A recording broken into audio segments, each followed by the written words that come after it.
अस्सलाम वालेकुम। उम्मीद करती हूँ आप सब खैरियत से होंगे। आज की कहानी हमें मोहतरमा फ़िज़ा ने भेजी है और फ़िज़ा अपने वालिद की कहानी बताना चाहती हैं। वो कहती हैं, मेरे वालिद का नाम मुज़फ़्फ़र था। जब वो छोटे थे तो वो जॉइंट फैमिली सिस्टम में रहते थे। उनके चचा और ताया उनके साथ ही रहते थे और दादा का इंतकाल हो चुका था। मेरे वालिद घर में बहुत ज़्यादा लाडले थे। अपने वालिदैन से तो प्यार मिलता ही था, लेकिन चचा और ताया भी बहुत प्यार देते थे और दादी बहुत प्यार देती थी। वो घर में लाड और प्यार में रहते थे और उनके वालिद यानी मेरे दादा उनकी हर बात मानते थे और उनके नाज और नखरे उठाते थे। सब अच्छा गुजर रहा था कि एक दिन उनके वालिद बाहर गए, लेकिन वापस इस तरह आए कि मेरे वालिद छोटे थे और उन्हें समझ नहीं आ रहा था कि ये क्या हो रहा है।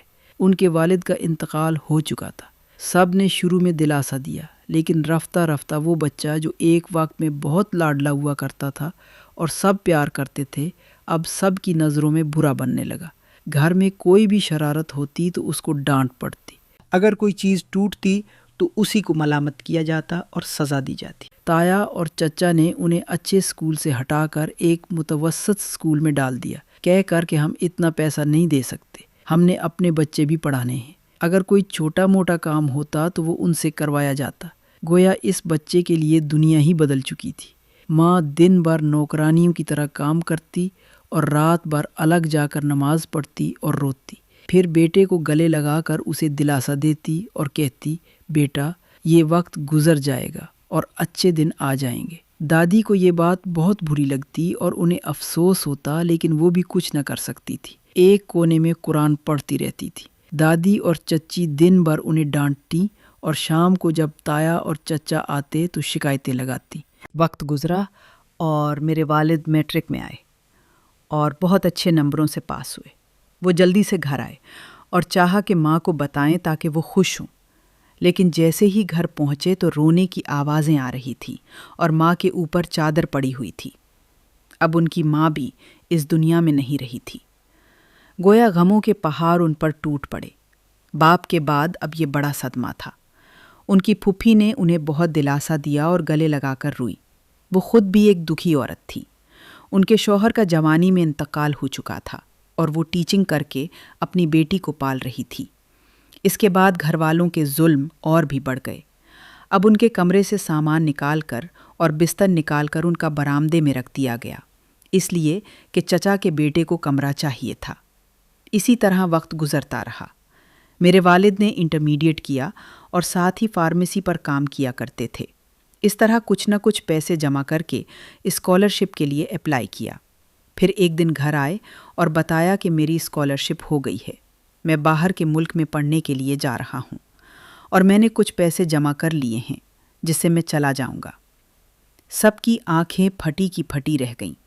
सब हैरान रह गए कि इतने मुख्तसर अरसे में उसने कैसे ये सब मेहनत करके कर लिया। मेरे वालिद वहाँ गए और उन्होंने अच्छी तरह पढ़ाई की। अपनी ग्रेजुएशन बहुत अच्छे मार्क्स से की कि उन्हें गोल्ड मेडल मिला और अपने माँ बाप के साथ पाकिस्तान का नाम भी रोशन किया। उनका दिल चाहता था कि पाकिस्तान आकर अपनी माँ की कब्र पर ये बात बताएं। इसीलिए पाकिस्तान आने का इरादा किया और यहाँ अपने चचा और ताया को इत्तला दी। जैसे ही वो पाकिस्तान के एयरपोर्ट पर पहुँचे तो हैरान रह गए कि सारा का सारा ख़ानदान, चचा, ताया, उनके बच्चे सब के सब लेने आए हुए थे और बहुत खुश और खुशहाल लग रहे थे। घर पहुंचकर देखा तो बहुत अच्छे खाने बनाए गए थे और कमरा भी सेट किया गया था जिसमें वो रह सकें। लेकिन उनकी आंखें इस कमरे की तरफ ही थीं जिसमें वो अपने माँ बाप के साथ रहते थे और हंसी खुशी ज़िंदगी गुजारते थे। मेरे वालिद ने खाने पर पूछा, चचा जान, फुफ्फी नज़र नहीं आ रही, वो कहाँ हैं? इस पर ताया और चचा ने मुंह बनाकर कहा, अरे इसका तो पता नहीं, इसका आना जाना वैसे ही यहाँ कम है। इसके बाद मेरे वालिद फुफ्फी से मिलने गए। जब फुफ्फी ने दरवाज़ा खोला और अपने भतीजे को देखा तो गले लगकर रोने लगी। कभी उन्हें इस पर हुए जुल्म याद आते और कभी उन्हें इसमें अपने भाई का चेहरा नज़र आता। वो बहुत खुश हुई कि आखिरकार मेरे वालिद अच्छे मकाम पर पहुंच गए थे और अच्छी नौकरी भी उन्हें मिल गई थी। ان کی ایک بیٹی تھی جو اب یونیورسٹی میں پڑھ رہی تھی۔ میرے والد کے ساتھ ان کے گھر میں بہت اچھا سلوک ہونے لگا، اور جب ان کے چچا اور تایا ان سے ملنے آتے تو کہتے، بیٹا ہم چاہتے ہیں کہ تمہارا رشتہ اسی خاندان سے جڑا رہے، اس لیے ہم چاہتے ہیں کہ خاندان میں جو لڑکیاں ہیں انہیں سے تم شادی کرو اور انہی میں سے کسی کو پسند کر لو۔ میرے والد کے چچا کی ایک بیٹی تھی اور تایا کی 2 بیٹیاں تھیں۔ وقت گزرا اور جانے کا ٹائم آ گیا۔ جانے سے پہلے میرے والد نے ایک دعوت رکھی جس میں سب کو بلایا تھا۔ سب سے ملنے کے لیے اس دعوت میں چچا، تایا سب آئے۔ انہوں نے پوچھا، اچھا بیٹا بتاؤ پھر تم نے کس کو پسند کیا؟ تو میرے والد کے منہ سے اپنی پھوپھی کی بیٹی کا نام نکلا اور کہا کہ میں اس کو پسند کرتا ہوں اور اسی سے شادی کرنا چاہتا ہوں۔ یہ سنتے ہی چچ کے ہاتھ سے تو گلاس ہی چھوٹ گیا اور سب حیران رہ گئے۔ جانے کا وقت آیا تو سب ایئرپورٹ چھوڑنے آئے۔ میرے والد تھوڑی دیر کے لیے رک گئے، مڑے اور اپنے چچا اور تایا کو اپنی جیب سے کچھ پیسے نکال کر دیے اور کہا، چچا جان، تایا جان، اگر کچھ مسئلہ ہو تو مجھے ضرور بتائیے گا۔ سب ایئرپورٹ چھوڑنے آئے تھے اور بہت محبت سے مل رہے تھے۔ لگتا ہی نہیں تھا کہ پہلے وہ کتنے ظلم ان پر کر چکے ہیں۔